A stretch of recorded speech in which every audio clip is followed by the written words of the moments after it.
ज्या खंडणीमुळे खून झाले आणि त्याच्यावरती मोका लागत नाही, त्याला 302 मध्ये घेतलं जात नाही, तर कुटुंब ते सोडणारच ना. आणि ही बातमी जशी बाहेर पडली तसं राज्य आणि राज्यातले लोक पुन्हा डवळून गेला.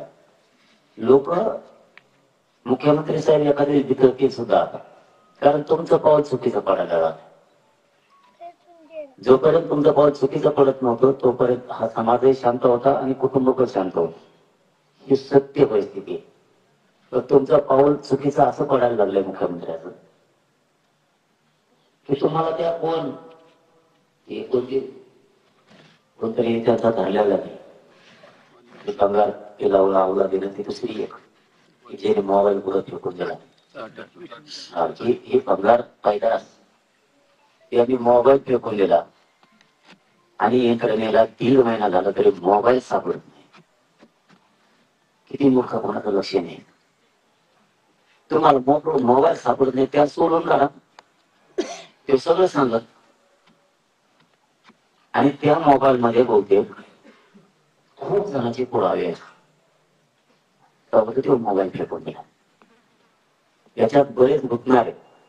म्हणजे मी काय सांगतोय की मुख्यमंत्र्याचं पाऊल चुकायला लागले याचा अर्थ असा की तुम्ही आरोपी वाचवायला लागलात अशा शंका यायला लागला. जो खंडणीतला आरोपी तुम्ही वाचवायला लागला याचा अर्थ ह्या राज्यातल्या लोकांनी जनतेने असं समजायचं का मुख्यमंत्री साहेब आता की जो खंडणीतला आरोपी आहे तो तुमचं सरकार चालवतोय, तुम्हाला पण स्वतः चालवतोय.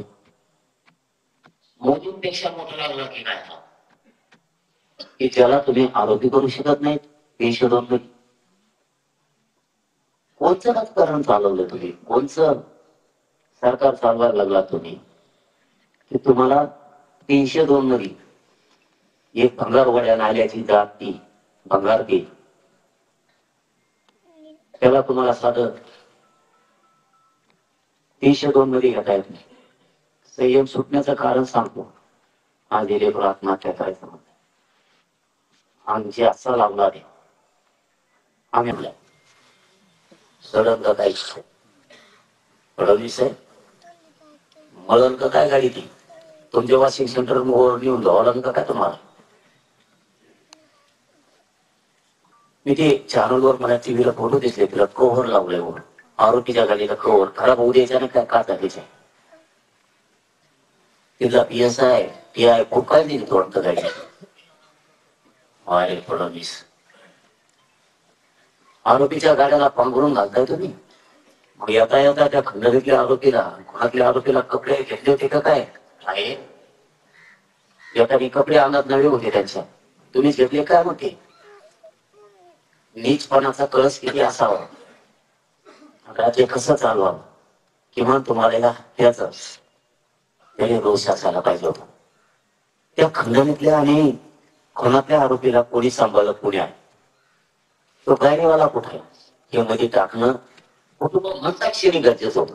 त्याला मध्ये मुख्यमंत्री फडणवीस साहेबांनी तातडीनं रिस्पॉन्स दिला आणि अन्यायग्रस्त कुटुंबाच्या बाजूने उभा आहे असं राज्य म्हणलं असतं. फडणवीसच्या नावाने टाळ्या वाजल्या असत्या लोकांना. याला गुजरातला कोण घेऊन गेलं कुठं ते कोणत्या देवाच्या पाय पडतो पाय तो लय पडतोय वाटतं बस मला वाटतं आकाशला घालू बहुतेक ते मुक्तस्वामी वरी हो हिंडला याला कोण घेऊन याच्या खाली डिझेल कोणी टाकलं याला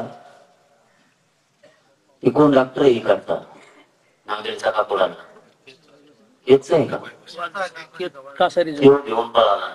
त्याचं कुटुंब कुठे आहे त्याला आरोपी केलंय का नाही केलं. 302च्या आरोपीला घेऊन पळणाराला राज्यात प्रथा ही कायद्यात सुद्धा प्रथा आहे त्याला आरोपी करायची कारण तो तेवढाच जबाबदार आहे.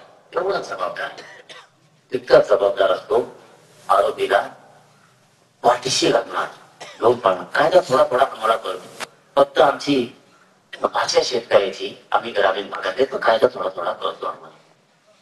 त्याला